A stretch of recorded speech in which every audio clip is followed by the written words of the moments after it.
Hello everyone and welcome back to the channel. My name is Kellen with Apex Archery and today we do have in the RX-9 Ultra from the folks over at Hoyt.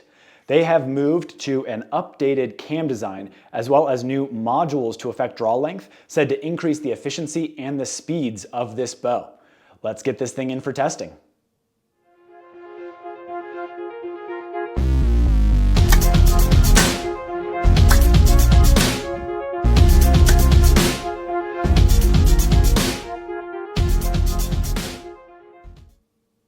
All right, welcome back everyone for another edition in our longer axle-to-axle 2025 flagship hunting bow series, this time with the RX-9 Ultra from the folks over at Hoyt.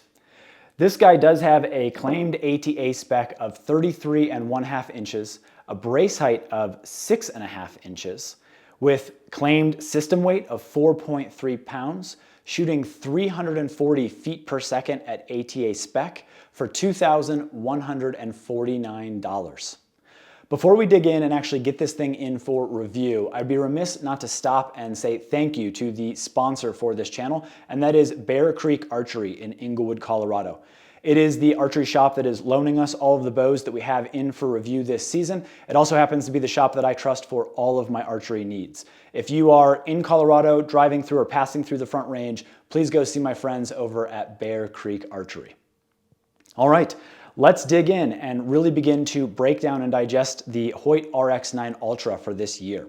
We're going to start by verifying some of the specs for this bow from the factory and then go ahead and take this outside for the shooting impressions. But before we do, let's dig in. So first thing we're going to check into is that axle-to-axle measurement. Remember, we are looking for 3.5 inches.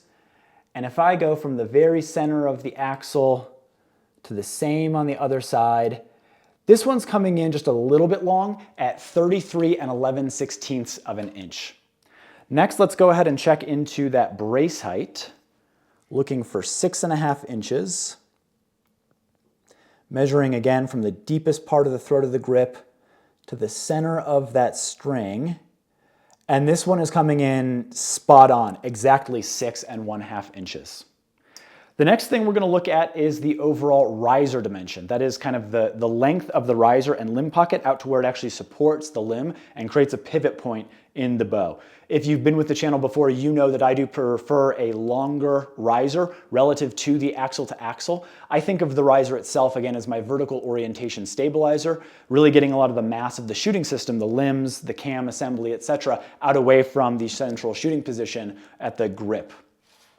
And if we measure on this bow again from this point where the limb is last supported and pivoting on that limb pocket, this one is coming in at 30.1/16 of an inch.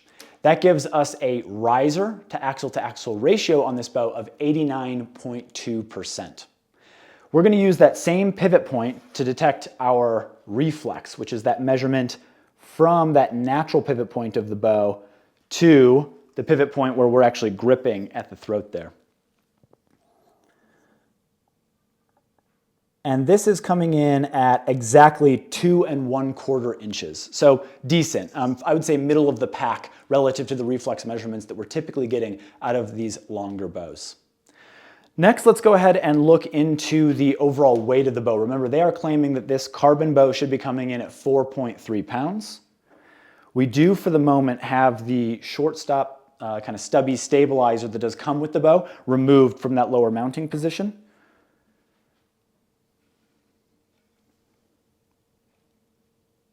This bow coming in at 4.46 pounds. 4.46, again, with that stabilizer removed. And we'll go ahead and reinstall it there just so we get a measurement for those folks that are going to shoot with that. And again, with that lower mount stabilizer installed, this is now coming in at 4.62 pounds. So all things considered, pretty decent weights coming out of this bow. Next and last, let's go ahead and look at our limb width. So overall, limb stance is something that a lot of engineers had talked about in years past.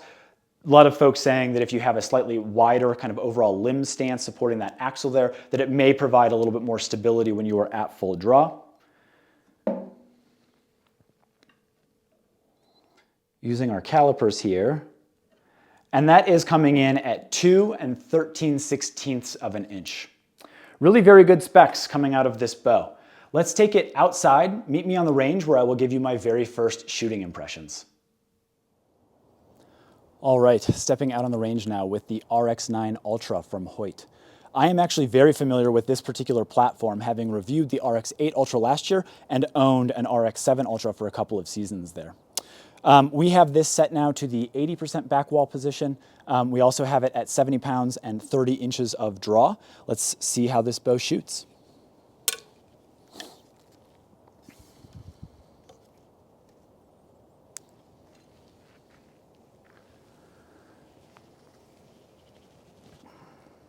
Draw cycle's a little stiffer than years past, but drops off into the back wall pretty nicely. Decent string angle for a 33.5-inch bow. Almost no vibration on the shot.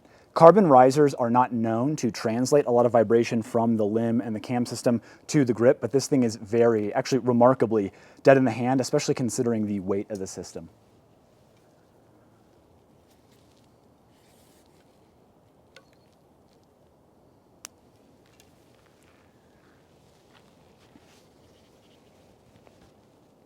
Yeah, a little stiffer, but drops off nicely.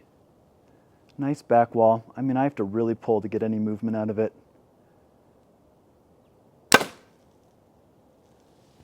Quite loud on the shot, actually, which we might expect because there's very little vibration dampening that's kind of native to the bow, other than maybe this little shorter stabilizer on the front. But this does produce quite a bit of sound. I'll be curious to see how it comes in on the decibel meter.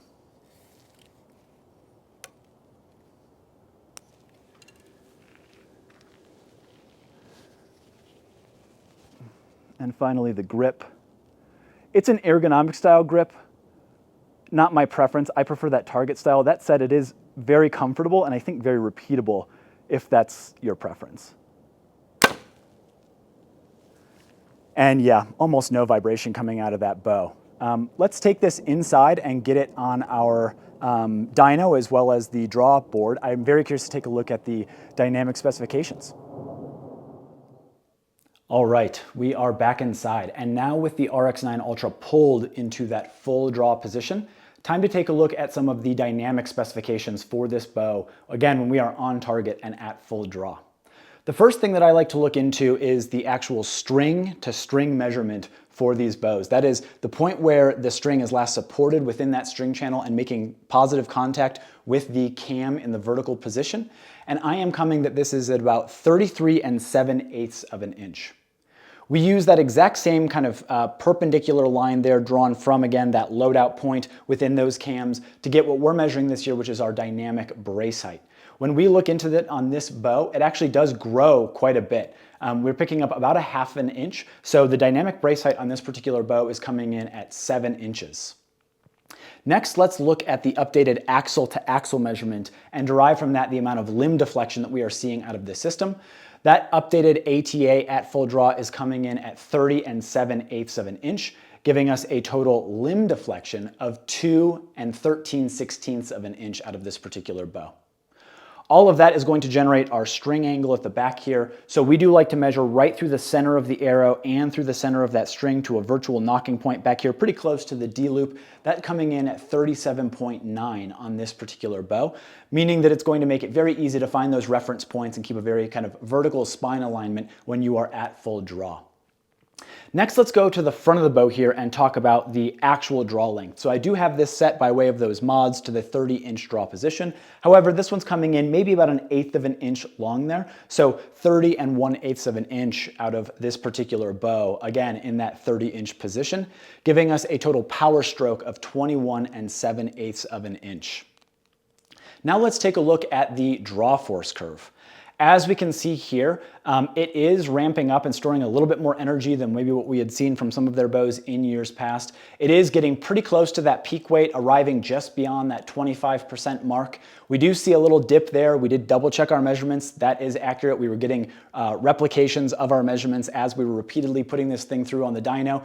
And then it does kind of resume that peak weight before beginning to slightly taper off, past that 50% mark, and then really diving into the valley after that 75% of draw mark.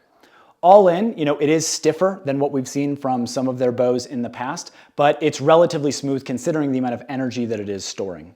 It does arrive home at a holding weight in this particular bow, again, set to 70 pounds of peak draw, of about 14.8 pounds of holding weight. That gives us an actual let-off percentage of 79%. Now let's take a look at the area under the curve, or the accumulated amount of energy required by the archer to get all the way through that draw cycle.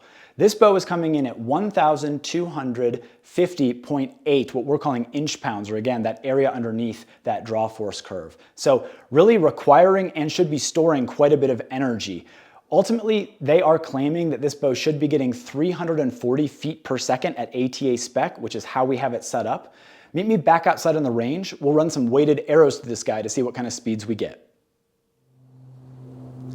All right, we are outside now with the RX-9 Ultra set to ATA spec. So this is pulling at 70 pounds of peak draw weight, set to that 30-inch position in the 80% for let-off. They are claiming that this new HBX Gen 4 cam is going to be putting out 340 feet per second. And again, they are testing at ATA spec. This first arrow is 350 grains. Let's see what we get for all of that stored energy in that draw cycle.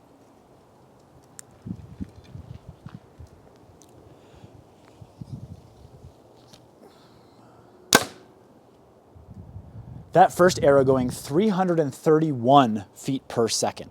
Really very quick speeds. In fact, one of the fastest bows we've had on test. Next up is a 400 grain arrow.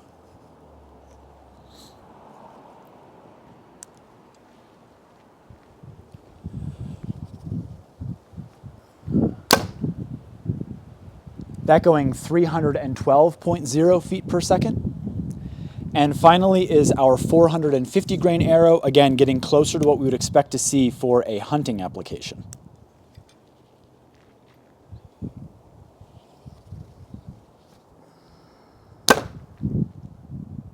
That going 292.1 feet per second. Really all in, very quick speeds coming out of the RX-9 Ultra from Hoyt this year. All right, we are back inside after getting some very impressive speed performance out of the RX-9 Ultra out on the range. As is always the case, we like to shoot a lot of 350 grain arrows at ATA spec out of these bows to build our official speed rating. After shooting 8 arrows out of this bow, we did get an average of 331.9 feet per second. And I will say we did have one flyer arrow that did go 335 feet per second within kind of that 8 arrows that we were shooting to get that average. But our official speed rating for this bow for this year is going to be 331.9 feet per second. Again, coming by way of that updated module and cam assembly in that HBX Gen 4 cam system. All right.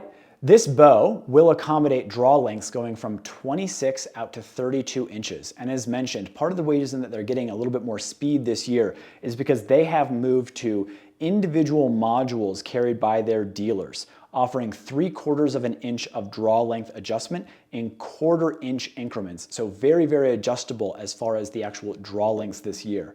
Again, maybe a little bit more of a pain for the actual dealers because they have to stock all of those mods, but going to those individual mods on that cam system means that the engineers can really optimize peak efficiency at every given draw length so that no one's really suffering, and you could build that cam to suit just about everybody within those draw length parameters. I should also mention that there is kind of a little attachment here on the back, a little foot that attaches to that mod that allows for options between 85, 80, and 75% by way of let-off. And you can also flip those from top to bottom, I believe, to get either a firm or extra hard back wall setting. So again, a little bit of tinkering that you can do at home with that new module assembly kind of carrying forward for this year in the RX-9 Ultra. This is coming in different peak weight settings by way of the limb, so you do have to order that in, and that is coming with 40, 50, 60, 70, and even 80 pounds of peak weight, and then again making adjustments down from there using limb bolt turns to kind of come off of that peak weight once you get what you want directly from the factory. As far as the overall kind of wheeling and timing adjustments, nothing really new there, kind of running their standard axle that is a through axle assembly with spacers. And then this is kind of a split yoke system for those cables, so adding string twists to actually get your timing dialed in. All of those, of course, requiring a bow press. As far as vibration dampening, there really isn't anything on this bow. As you can see, it doesn't even come with those limb leg vibration dampeners that we expect to see from a lot of people, but it does come with this short stop stabilizer mounted to that lower kind of stabilizer position there, so giving you a little bit of added mass down low in the system, and also said to kill a little bit of vibration in the riser. That said, as we had mentioned during shooting impressions, the actual carbon fiber is deadening out any of the vibration that you would feel in your hand. So we do want to get our shot volume though for this bow. We did take this thing outside and set up our directional decibel meter exactly 3 feet from the horizontal shooting position of the bow itself, running this at ATA spec, so set to 70 pounds, and shooting a 400 grain arrow, and we did get 81.6 decibels. So coming in, at the louder end of the spectrum relative to the bows that we've had in for testing so far this year. Not overly loud, probably going to get quite a bit more quiet as you begin to load this bow up, but that is our official decibel meter reading for this particular bow this year. All right, let's dive into some of the actual features of the riser assembly now. So the first thing that we would talk about is rest mounting interfaces. This does come with a solid kind of piece of aluminum here, machined in and attached to the back of that carbon riser that is threaded for a single burger buttonhole. And then also on the back here is a dovetail interface supporting any of those integrate style rests that are out on the market today. Also, let's talk now about the sight mounting interfaces. So again, a solid piece of metal here on the back that is double tapped where you can put on your slider mount if you're running a slider sight. And then they do have a multi-channel Picatinny mount here on the front. So again, we're seeing that from most of the manufacturers this year. A lot of folks moving to that Picatinny style so that you can really mount your sight very in line with the actual riser itself, really kind of centralizing a lot of the weight of the shooting system when you have your bow fully built up. They are carrying forward as far as stabilizers with their dual mounting position, both upper and lower. They also have their Ghost Sticks 2.0, which they had come out with last year. If you do want to have some legs, they'll actually support the bow at rest when it's on the ground. And then they're continuing forward with, this little extruded piece here on the cam itself, so that you're not actually setting the string channel in the dirt, but rather that metal piece when you have those two legs coming off the front of the bow. If you're curious, we did do a review last year. We had actually compared the support stand systems from two different manufacturers. So check our channel to see a deep dive review of those Ghost Stick 2.0. But yeah, so as far as stabilizers, you can use that lower mounting position for those Ghost Sticks 2.0, and then you can also mount a stabilizer off the front of that or directly threaded into that assembly there if you want to, again, get that stabilizer nice and low on the riser. And then they do have another riser mounting position up here a little bit higher in a more traditional spot that is right underneath the grip of that actual riser. And then they have a piece here that is metal and tapped into that carbon riser again, where you can actually run a back bar mount that you do need to get directly from Hoyt if you choose to run a back bar with this particular setup. As far as the roller guard, as you can see, it is fairly kind of short there, and it is double supported by two of the different carbon braces within that riser. Really no adjustability coming out of that, but a very kind of solid double supported platform there. Last but not least, let's talk about the grip. So, they have been known for years now to be offering a very ergonomic kind of rubberized grip. I will say, traditionally, I don't necessarily love those more ergonomic styles. That said, it has kind of a nice thumb catch here and a channel. I find it to be a fairly repeatable position for my hand. And for reference, my hand is about a size large or extra large in most gloves, mountain biking gloves, things like that. So it might work out for you. I do know you can also remove this grip as well and run it with side plates if you do prefer that more kind of strict target style grip setup. And again, this is also supposed to be, insulatory in that it's not really transmitting any heat out of your hand when you're actually gripping it on those cold days. So a relatively good grip option if you do prefer the ergonomics of that particular grip from Hoyt. The last thing we should talk about as well is the strings. So one thing that Hoyt is featuring or discussing this year is their move to what they are calling wire WRX strings from the factory, said to be a very, very high quality string, again, directly from the folks over at Hoyt. All packed in for that price on this bow of $2,149. If you liked this review, please think about following us on Instagram, subscribing to the channel, or giving us a like. Let us know in the comments down below what you think of the RX-9 Ultra for this year. And please come back to join us because we are going to be continuing looking at longer axle-to-axle flagship hunting bows for 2025. Hope to see you on the next one.